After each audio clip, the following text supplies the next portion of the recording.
ஏன் நம்ம முடியல? ஸோ எப்பவுமே ஜாலியா இருப்பீங்க நீங்க. லைக் எங்களுக்கு எந்த டென்ஷனும் ஆகாத மாதிரி ரொம்ப ஃப்ரெண்ட்லியா இருக்கக்கூடிய ஒரு ஹீரோயின் நீங்க. அது எங்களுக்கு ரொம்ப சந்தோஷமா இருக்கும். உங்கள வந்து இன்டர்வியூ பண்ணும்போது.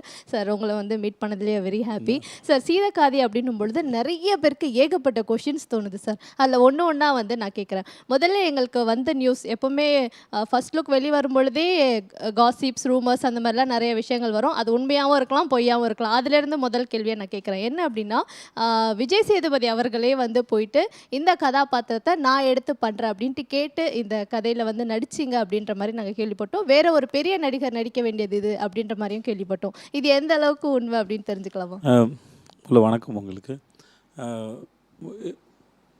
நடுவில் கொஞ்சம் பார்த்துக்கனக்கு அப்புறம் 2013 வந்து அவர் அடுத்து எழுதின கதை தான் சீதக்காதி. சும்மா எனக்கு கற்றுக்கிறதுக்காக நான் சொல்லியிருந்தேன், பஜி நீங்கள் என்ன படம் பண்ணாலும் என்கிட்ட கதை சொல்லுங்கள், என்னை வச்சு படம் பண்ணுறீங்கன்னு சொல்லி எனக்கு கதை சொல்லிவிடுங்கன்னு சொன்னேன்.